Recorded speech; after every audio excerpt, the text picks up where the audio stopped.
Olá, hoje vou explanar algumas ideias que julgo importantes sobre gestão, poder e conflito, com alicerces no passado trazendo para o contexto atual. Essas ideias que estarei apresentando são conceitos meus, aos quais busquei uma visão diferenciada sobre tudo isso. Creio ser importante frisar esta questão quando criamos um conceito, ao qual descrevo como TEIA, que seria a teoria histórica administrativa, com ênfase no poder, na gestão e no conflito. Então vamos aos nossos primeiros passos, por assim dizer, nessa jornada. Muito provavelmente você já deve ter ouvido falar do tema gestão de conflito, tão presente nas empresas e, por que não dizermos, em nossas vidas. Sim, passamos o tempo todo gerenciando alguma coisa, e gerir conflitos está enraizado em nossas vidas. Pode até parecer exagero, mas o conflito já se faz presente desde os nossos primeiros segundos de vida. Quando, por exemplo, recusamos o leite materno, quando choramos, quando nos recusamos a obedecer alguma coisa que nossos pais nos mandam fazer, então fica evidente que somos seres em conflito. Considero assim 3 pilares como sendo essenciais nesse pensamento da gestão de conflitos. Claro que o foco aqui é a gestão de empresas, mas o enfoque é nas pessoas, com um contexto assim um tanto quanto histórico, por assim dizer. Sendo assim, o primeiro deles seria o poder. Sim, a busca pelo poder está no meu primeiro ponto. Neste instante, colocaria neste grupo as lideranças para o campo empresarial, seria o presidente e talvez alguns diretores de empresa. E podemos colocar nesta busca pelo poder a própria classe política, mas nesse caso vamos nos limitar ao presidente. O segundo pilar seria as Forças Armadas, neste caso o Exército, a Marinha, a Aeronáutica e outras forças de segurança, acrescentando assim como uma subdivisão os demais políticos. Então, para fecharmos essa tríade, o terceiro e talvez a peça-chave deste quebra-cabeça, o povo, ou no contexto empresarial, os colaboradores. Então temos aí os 3 pilares que movem os nossos conflitos.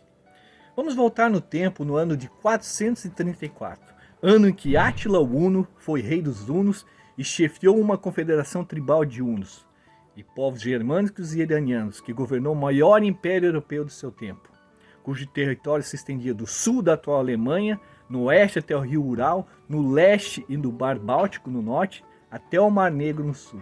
Durante seu reinado, levou a cabo uma política agressiva de cobrança de tributos e, eventualmente, de intervenção militar em reinos vizinhos, que viria a torná-lo um dos inimigos mais temidos dos impérios romanos ocidental e bizantino. Por que colocar a figura de Átila como peça inicial do nosso enfoque de gestão de conflitos? Como acabamos de perceber, ele é um exemplo clássico da busca pelo poder, que buscou força nos exércitos e apoio do povo huno para conquistar a riqueza.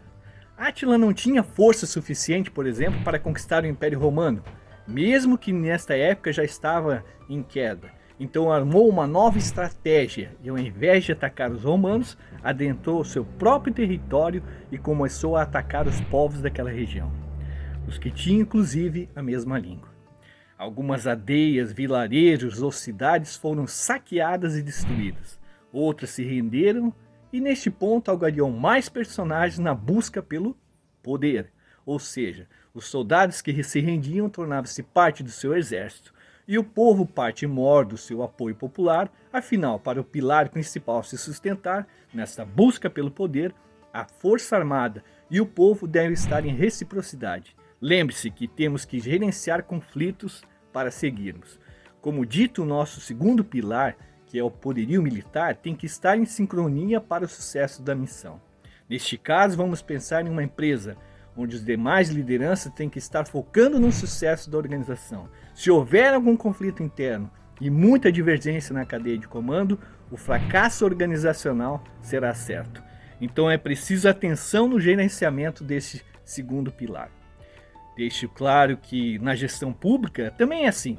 Por mais divergência política que exista, se não houver sincronia ou melhor apoio ao chefe maior, neste caso o presidente, ou o nosso exemplo histórico de Átila Huno, a tendência é o fracasso. Ou seja, o rei pode ter a força e comando, mas sucumbe nas ações se não tiver apoio militar e político. De qualquer forma, ainda temos o último pilar, que é o povo, que no contexto empresarial seriam os nossos colaboradores. Eles são responsáveis por fazer a máquina rodar. Se o colaborador falta, a empresa para. Se o povo não apoia, seja qual líder for, ele fracassa.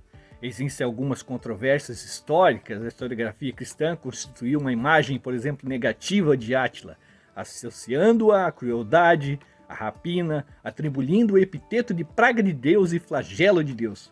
Contudo, outras tradições, principalmente escandinavas e germânicas, retratam-no como uma figura positiva.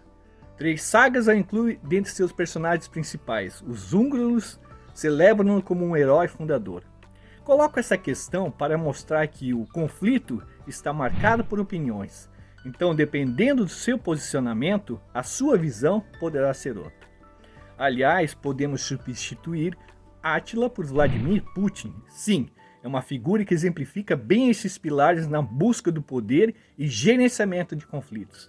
Tomemos como exemplo o seu primeiro governo, que foi marcado por profundas reformas políticas e econômicas, pelo estadismo, por novas tensões com os Estados Unidos e Europa Ocidental, pela rigidez com os rebeldes chechenos e pelo resgate do nacionalismo russo. Atitudes que lembram em parte o regime soviético e o czarismo. Entre os eventos mais notáveis do seu governo estão o decreto que permite a indicação dos governadores dos distritos russos pelo próprio presidente, a restauração do controle russo sobre a República Separatista da Chechênia, ou seja, liderança e poder. Podemos dizer que hoje ele tem poder, tem as forças armadas, inclusos os políticos, e o povo em sua maioria lhe apoiando. Obviamente não quero acrescer a questão ditatorial, mas as lideranças mais eloquentes, por assim dizer, aquelas que se sustentam na força, na estratégia, na busca pelo resultado, têm em si a coragem e a força de comando para conquistar seus objetivos. Por mais terríveis que possam ser as consequências, os conflitos surgem então como parte do processo, quer queremos ou não, lembrando que o conflito é parte da nossa existência. Após todas essas questões, aqui já exemplificadas, fica claro que uma liderança viva no alcunho do poder, e se Átila Único foi, sem sombra de dúvidas, um grande líder, estando no topo, foi pela sua capacidade de gerenciar conflitos, seja no comando militar, seja na gestão do povo, na busca por territórios e riqueza. Percebamos então a grandeza de conflitos existentes e a suprema inteligência que envolve gerenciar tudo isso. Aliás, tem muita gente que vê os preceitos de Átila na Bárbara, por exemplo, mas essa terminologia bárbaros é quase uma ficção científica. Os bárbaros representam bem uma empresa, muito bem organizada, estruturada, com missão, valores, muito evidentes. Afinal, se não fosse, ele não teria conquistado tão grande império.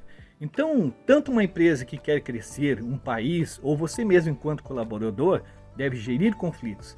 Estar atento aos 3 pilares: o poder, as forças armadas, a sua subdivisão política, o povo subentendido também como os colaboradores.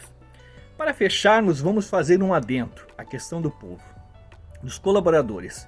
Esses, apesar de estar no pilar número 3, são a peça-chave para o sucesso de qualquer país, estado, cidade ou empresa. Sem apoio popular, sem colaboradores atrelados à vontade organizacional, o fracasso irá ocorrer. A história nos mostra isso com as diversas trocas de poder, com líderes e mais líderes que, mesmo com poderio bélico, sucumbiram às ações e falta de apoio do povo. Quantas empresas fecham as suas portas diariamente por má gestão de pessoas? Com certeza são muitas. Cabe até a sugestão acadêmica para algum estudo mais aprofundado a respeito.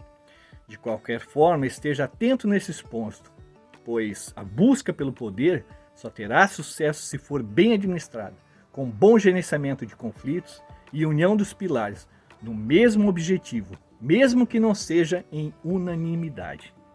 De qualquer forma, este é o primeiro passo da teia. Se você gostou, curta e compartilhe. Comente, critique, faça o que quiser. Afinal, o poder da teia também é seu. Até mais.